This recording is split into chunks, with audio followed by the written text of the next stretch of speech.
Hi, and welcome to this edition of Open House webinars. You got myself, Gary, talking you through how to use the search filters in SalesEye. We're looking at it from the desktop/laptop version of SalesEye for the next 15 minutes.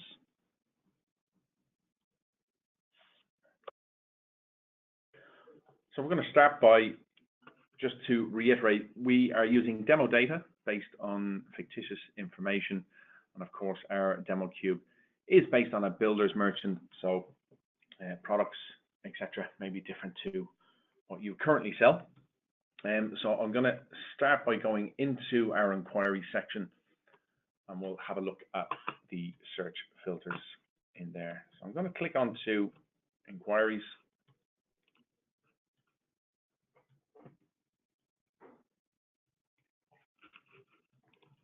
And as you can see, we've got the familiar looking bubble screen. You may have more or less depending on how your system is set up.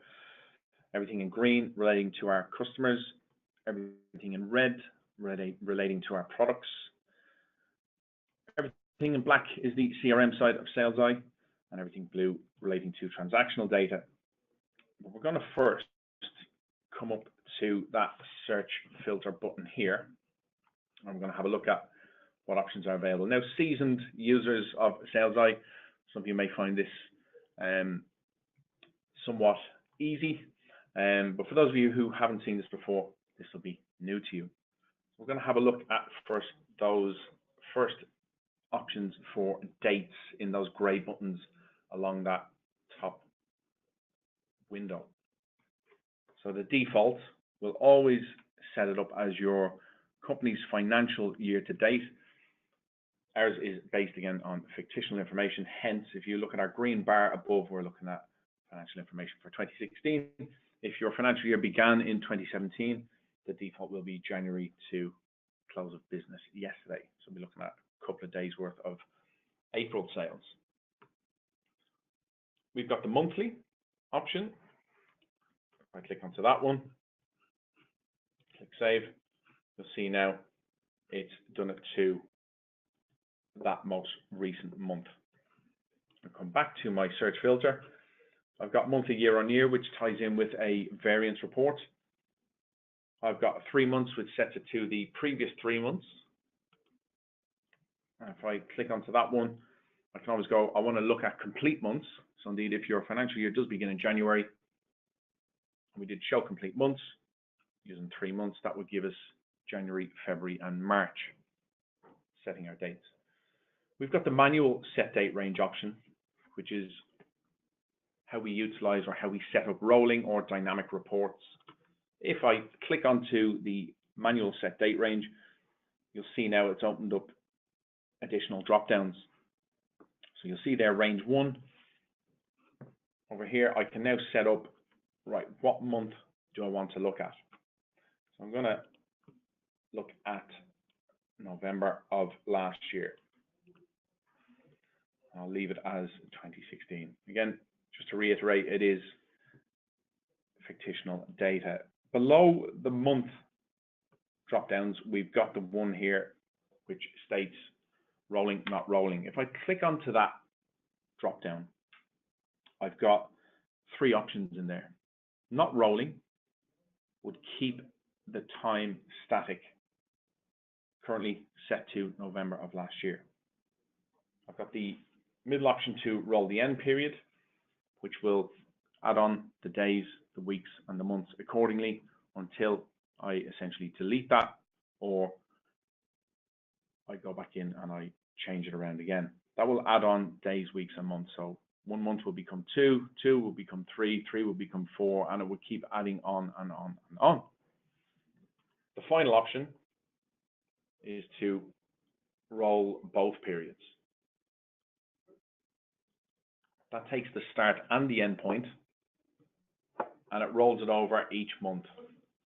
So if we set this up to be the start of April, for example, let's imagine I want to look at figures for April of 2017. So I've just changed both of my drop downs to April. And again, I've got fictitious data. Let's imagine I'm setting it now to 2017. If I did roll both periods on that, it's going to add on the days for April. And when April finishes and we go on to the 1st of May, the report becomes 1st of May, and it will add on the days in May accordingly, and then go over into June, finally into July, August, September, and so on and so forth. So it keeps rolling over those months. So I'm going to leave it as April for now. I'm going to click save on there. And that has set my dates. Green ribbon at the top tells me exactly which period I'm looking at. So I can now start looking at customers.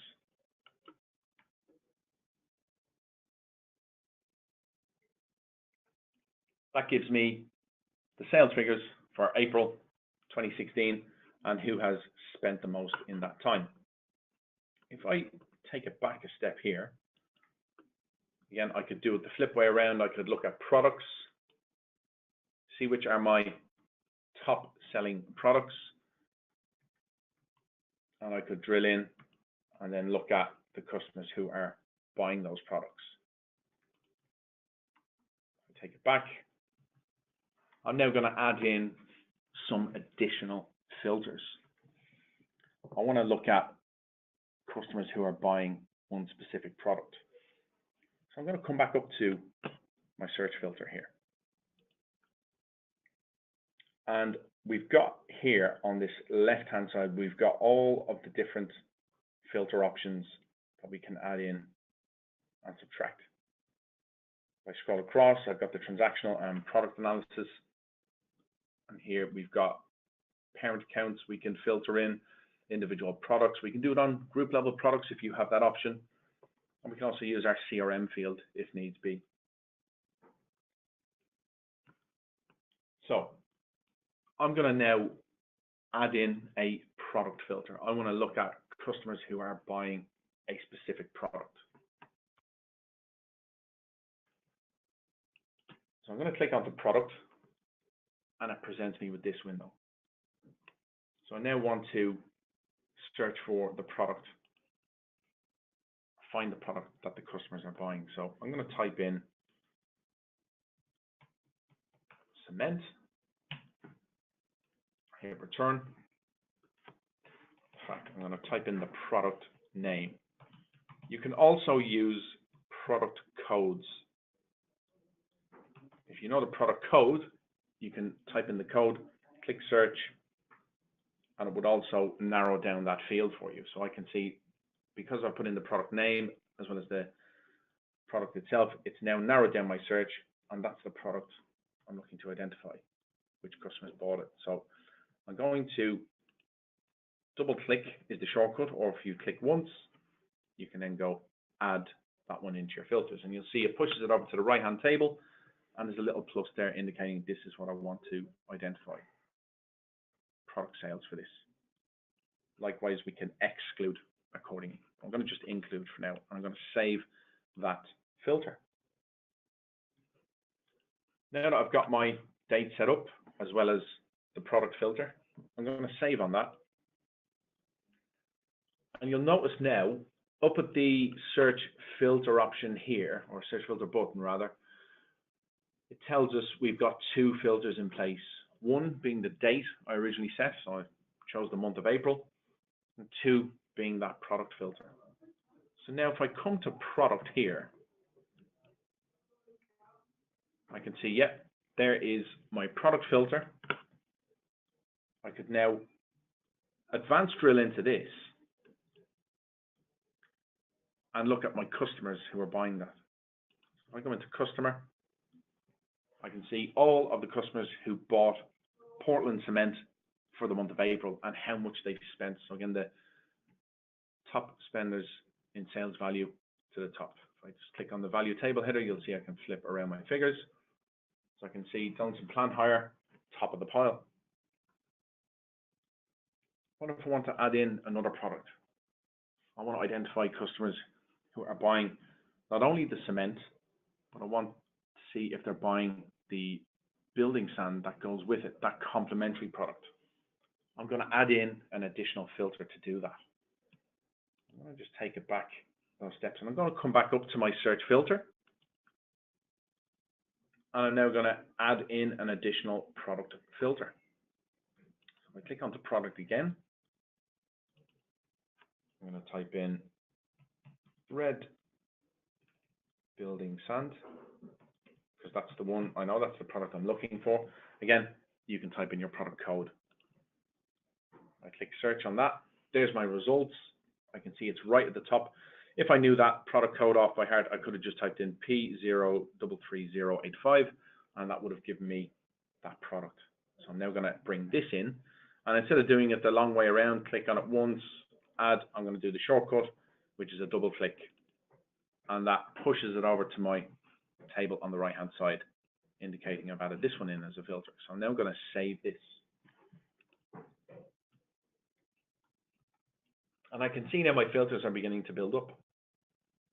So if you imagine your top 10 products that you sell, you could run an inquiry highlighting, right, let's build a report on the top 10 products for the financial year to date.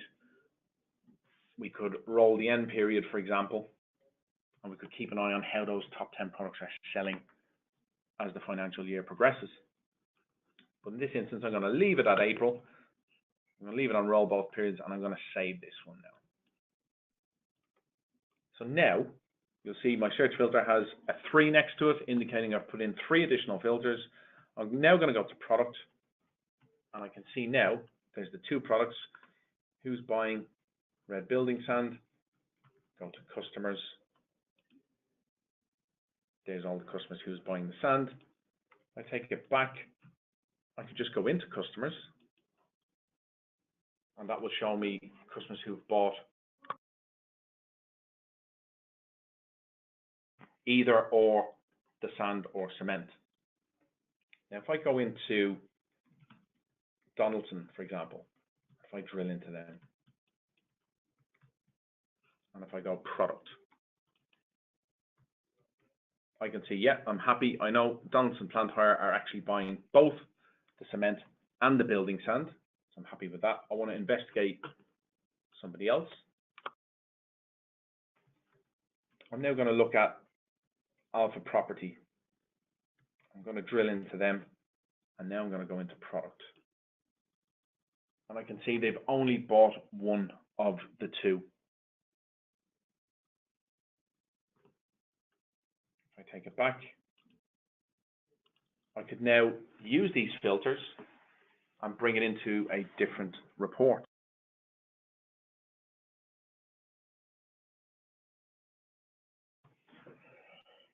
I've got my filters in place. I'm now going to move over to sales versus gaps.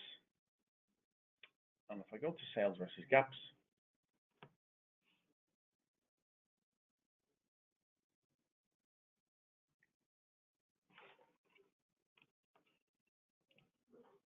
I can see there's my 2 filters. And now if I go into customers, I can see there's all the customers that have bought either or. If I go into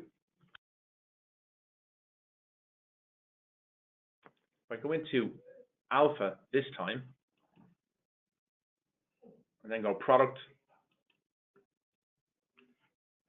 I can see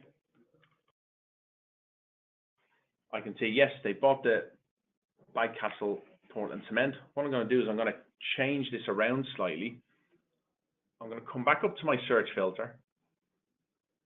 I'm going to take off the hide results with a 0 total.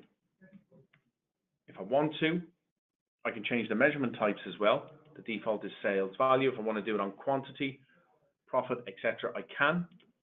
I'm going to leave it on sales value for now. Again, you'll see my filters. I've gone back up to 3. If I go to customer, if I go now back into Alpha Property, because I've taken off the gaps with the 0, if I now go into product, I can see yeah, for the month of April, they definitely bought the Portland cement, and they definitely didn't buy the red building sand. Now, I mentioned before about bringing in the rolling, both periods, rolling end periods. These are best utilized if you want to save an inquiry. You want to keep an eye on those figures that are always updating. You don't have to put this in every single time. I just did it for the purpose of this demonstration. But if you want to make a report dynamic, so you're always looking at fresh figures, up-to-date sales, then use the rolling option. Either roll both periods or roll the end period. Rolling the end period again, adding on those days, weeks, and months. Rolling both periods, taking the start and the end point, and rolling it over each month as we continue. So that was how to use search filters on inquiries. So that was this week's episode of Open House Webinars. My name is Gary. We'll talk to you soon. Bye-bye.